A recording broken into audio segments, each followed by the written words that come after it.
Justice, always live from Australia, is a man who, well, I mean, extraordinarily lost his career, his income, many friends, and even his marriage over speaking out on this issue. I'm delighted to welcome Graham Linehan, comedy writer and journalist, creator, of course, of The Magnificent Father Ted. Graham, thank you for joining us.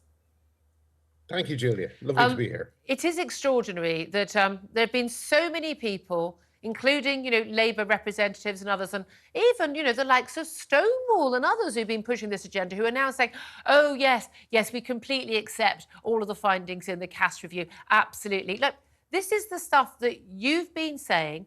Many other campaigners like J.K. Rowling, Maya Forstater, Helen Joyce and other brave souls, James Dreyfus and others, who've been saying. But when you said it, pointing out a lot of the same facts, you saw basically your career ended. No one would commission you. You lost your income. The pressure on you from losing friends and the hate campaigns on social media. Your marriage ended as well. You kind of lost everything, but by the way, your dignity on this. But now apparently you were completely right. Do you feel any sense of vindication? Yeah, but I never doubted it.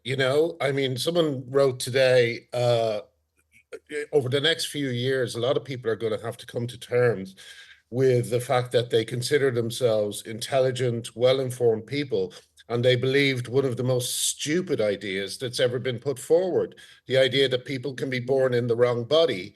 And there's a group of people called trans people who have existed throughout history, and they've just suddenly made an appearance, coincidentally, after they started coming up with the phrases and arguments that they continually deploy on websites like Tumblr and Reddit in the middle of the 2010s, 2010 to 2020.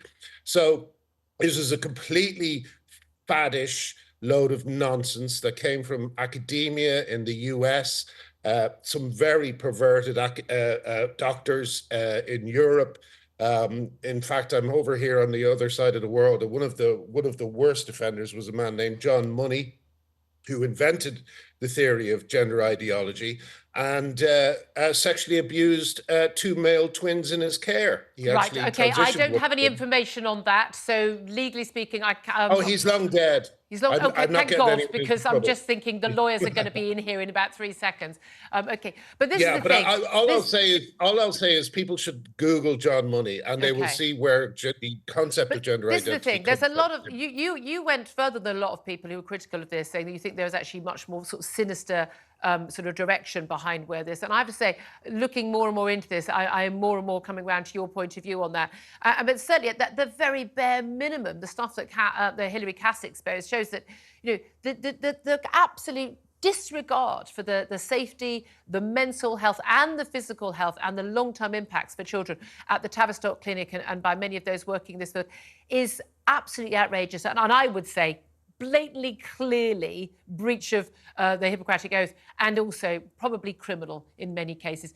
Do we need to go further? Because the Hillary Cass report points out that actually many of the clinics refuse to actually comply at all. We have no long-term information on the children who were treated even at the Tavistock. They didn't seem to even care. Maybe they didn't want to find out because they knew what they were doing was so wrong. But now we actually are getting a full, expose of this. But this could have happened years ago. This could have not been allowed to happen at all. And it was people like you speaking out that have helped push this. Do you feel a sense of anger at the authorities that, including, by the way, this Tory government, that did so little about this for so long? Well, my problem is that, I've been talking about this for 6 years, and my anger has come and gone. I found after about 2-3 years, no one was listening to me. I went on Newsnight, was interviewed by Sarah Smith, and was treated as if I had gone insane when I was saying exactly the same thing that people are saying now. So my anger is spent. Then again, I haven't yet had time over here to read the Cass report in full. And I can tell you that my gay friends who are reading it are so angry they can barely speak. This is a whole generation of gender non-conforming, often gay children who have been sterilized and maimed for life. I think that Stonewall, mermaids, Pink News and a few other institutions should be criminally investigated for conspiracy to commit GBH against children. I have to say, That's how serious this is. I agree with you in terms of how serious it is, because it is extraordinary. Especially, there was some extraordinary conversations that reported that are going on at the Tavistock by whistleblowers that, you know, they were laughing. There won't be any gay children left in the country because so many, particularly young gay women, young gay girls, were going to the clinic, and young boys, and basically being told.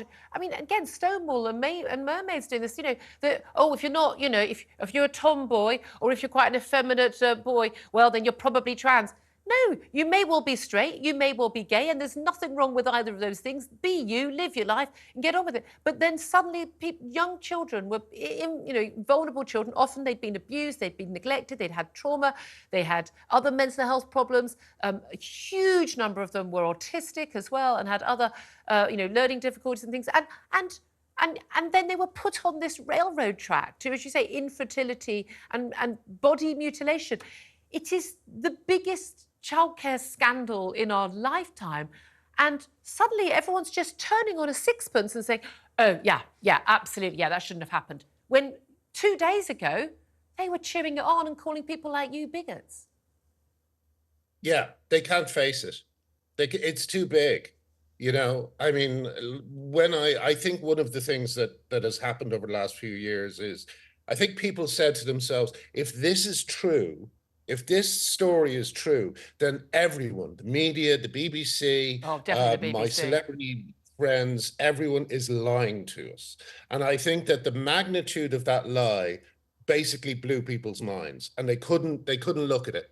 They couldn't accept it, because they knew that if they absorbed what was happening, they would come over to my side, lose their livelihoods, lose their friends, lose their marriage, and they would be, you know, in the same position I'm in, which a lot of people for many years look at as a kind of, oh, poor Graham, he kind of he went a bit off the rails, you know? Yeah. Can I say, do you regret it? Like, I've been lucky enough to be able to speak out. I'm not like my force I lost a job, or, you know, I've been able in my job to speak out on this issue and not lose my livelihood, not lose my marriage and things like that. Do you regret speaking out? Do you think you made a difference that was worth it? That meant that loss of the you know, the accolades and the work and the income and, of course, your marriage. Do you think that was worth it? I am astonished that there's anyone in the world who can put their career above the safety of children. You know, I would never do that. You know, and all I can say is, you know, thank God this has happened. Thank God for the Cass report. Hopefully now these children will be saved from an appalling future of medicalized harm. You know? Absolutely. Graham, you're an absolute hero to so many of us on this side of the debate. Thank you for everything you've done. And my God, we want him back writing on our TV screens. Graham Linehan,